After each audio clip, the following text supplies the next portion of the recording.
Dodo Modern poets on a fairly quiet evening, but however I'm sure the work will liven everything up. We've got a fantastic lineup tonight. Jenny Ridley, PRMurry, who'll be on in a minute, Lisa Hitchin, Paul McGrain. If you've not been to the Poetry Cafe before, you probably know that, you probably won't know, that the loos are at the back of the room, the bar's upstairs. I ask you not to take your drinks outside, but that's not always obeyed, of course. But anyway, we're going to start with a poet who is a friend of mine for many years, as well as a very fine poet. He's a painter and a sculptor. Sculpture as well. Sculptor. His latest book is called The Song of the Glowing Night Soil of the Concealed Emu. And I've forgotten it. And he's forgotten to bring any copies. But he will take orders, and it is also available on Lulu. So without further ado, please welcome PRMurry. Thank you. This poem is inspired by a quotation. It's one of the few sensible things that I think any American politician has ever said. Donald Rumsfeld said it, and this is it. As we know, there are known knowns. There are things that we know. We also know there are known unknowns. That is to say, we know there are some things we do not know, but there are also unknown unknowns, the ones we do not know, we do not know. That's Rumsfeld, not me. And this is the poem that it inspired. We don't have to worry about the known gnomes. We can survey them from the windows of our homes, and by giving our net curtains a discreet twitch, we can check that they continue to smile and fish as they dutifully sit, adorning the corners of our lawns. And as to those unknown gnomes, there are those that are within our ken, and we don't need to worry about them, because all they do is sit and wait, packed in boxes or contained in crates. They won't leap into action, but will, when asked, come out to perform their gnomic tasks. But it could be that there still remain unknown gnomes who are unknown, living perhaps on distant plains or residing in places we do not know, up on windswept high plateau, or sharing lairs with undiscovered Himalayan bears. It is these little men we fear, because we are not sure if they are there. They may lurk away in the dark, discernible only by strange enigmatic marks and possible suggestive signs that it could be that they leave behind to cloud the corners of our minds with puzzles that we cannot solve, like why are they, and who are they, and what could be the strange genome of the unknown gnomes.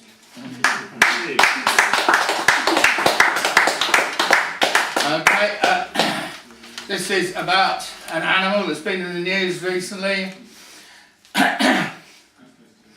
The superheroes of today have all long passed their sell-by date. Super, Bat, Spider and Wolverine were all just marketed like tubs of margarine, and the truth is that these Yanks in tights defended capitalism with all their might. But those who fight for another cause are padding through the dark on their silent paws, with faces striped in black and white. The badger people will join the class fight, and when the light of a new day dawns, there'll be goalposts planted on Tories' lawns, and from the polls they'll fly a banner: cull the bankers, not the badgers. Capitalists may strengthen walls and gates, but it's all too little and all too late. A different future now starts to take place, and it's got black and white stripes on its furry face.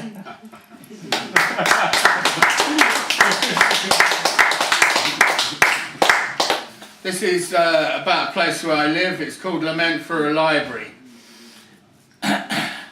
Got off the bus, bad dust all around, and a tearing, cracking, crunching noise, the sound of a library being destroyed by a pack of mechanical dinosaurs, relentlessly ripping it up with their great iron jaws and drilling it down to dust like gigantic, metal, demented dentists, until only rubble remains where learning was done, and it's been flattened and smashed down to a desolate plain, so it can be built on again, which might apparently seem insane if profits didn't seep out at every stage to the demolition firm and the architects whose coffers will swell and the builders of the new build and the estate agents as well. Everybody will benefit, the council assures, and soon we won't remember what we liked the old library for, but extinction is forever, rivers never run back, and sheep always bleat, and predators eat.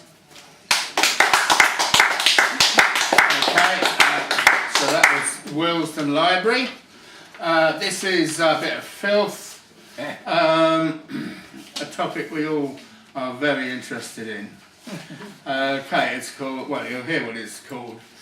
Have you heard about the sex claims? Sex claims, they're spinning them again, sending priests and politicians swirling down the drain. There was a peer who liked peering, let's call him Lord Groper. He often put his hand up, and not just to speak, but liberal ladies weren't also liberal when they tired of his groping. They told their tales and it all got leaked. It was denied, redacted, admitted, retracted, and then the party said it might always have known. So Groper was thrown out, they withdrew the whip, and his cover was blown. So sadly, Lord Groper has to carry on groping, all on his own.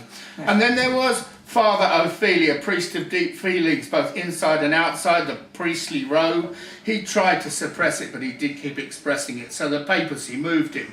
All over the globe, they sent him to Barbados, and then to Mauritius. And then when people got suspicious, they sent him to Stoke. And the papal bureaucracy really believed in miracles. One day, when Feely was feeling, he dropped dead of a stroke. We like reading about sex claims. We like to see them on the telly or the internet screen. When some self-important rat bag gets caught with their pants down, we think it's a giggle, we think it's a scream.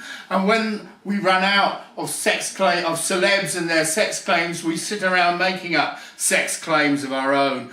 He did that to her, and she did that to them. We take it in turns, just like a load of monkeys, talking about our sex claims, while the planet we're on is starting to burn.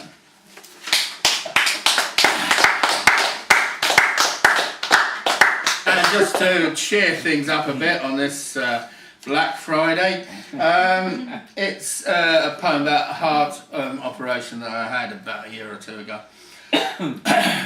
They took me and laid my fat, sweaty, hairy, European body out on a cold table because those educated ones, the trained professionals, were going to cut me whilst I was still alive to see the heart inside me. But luckily for me, I was not a would-be conquistador carried to the peak of a pyramid by Aztecs in Teotihuacan, but another obese patient laid out for surgery in a Harrow hospital. And the cutting-edge professionals did not remove my pump from me, but they fed a minicam into it on the end of a thin wire hose pushed up along my vein via a hole in my leg. And this showed me images of my heart pulsating on video screens. And unlike the eviscerated would-be conquistador, my heart was not the last thing that I ever saw, so I can tell you now that my heart looked like one of the light shows I saw in my misspent youth projected onto nightclubs' walls. I am a psychedelic man whose pump still pumps in spite of years of abuse, still going like a repeatedly crashed car that shouldn't really still be on the road, but some things in my heart remain unseen, even by the surgeon's camera. My hate and deception, my treachery and my depression, but neither did the miniature camera objectively record my love or my compassion. And this is one I wrote about a year ago on my Christmas holidays. It's ode from a hotel utilities room, and you'll gather what country it is in a moment, if you can speak the appropriate language. Lava, lava, lava, Dora, you have a fiery Latin aura, unlike the boring and mundane Anglo-Saxon washing machine. Your sister, Secadora, can spin and make my trousers warmer, but only you, Lava Dora, can make my underpants clean. Okay, and now, as it's approaching, or possibly already in, the festive season, I'm going to finish with a poem about food. Now, ideally, we should all be vegetarians, but if we can't manage that and we're going to eat meat, we should at least make sure it's, you know, appropriately sourced, it's organic and so on. So this inspired this poem. I'm cooking my supper of mutton mince, raised holistically on the prince's farm, but I'd rather be cooking up some mince for my tea from the prince's arm. The royal family are well raised and kept.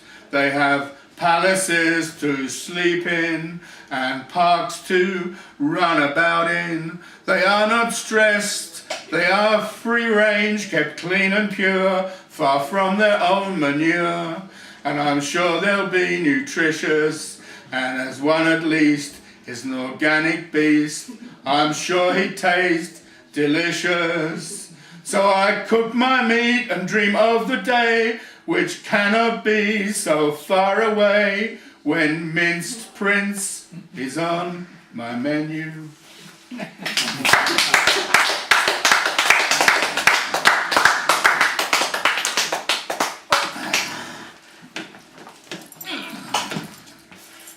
Well, that was the assertive PRMurry, man with a big heart.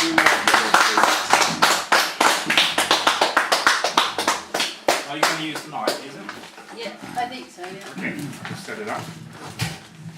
Say a few words. You don't need to. All at the front. Oh, there's one beer. Shall I pass it over? Thank you. Thank you.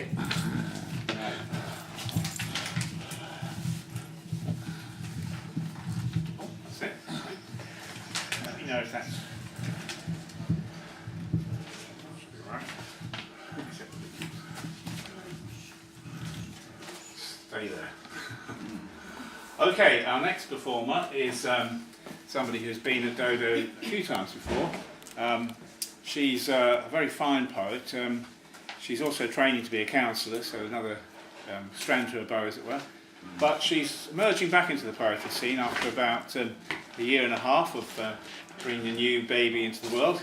So she's out now to give us the benefit of her wisdom, her poetry,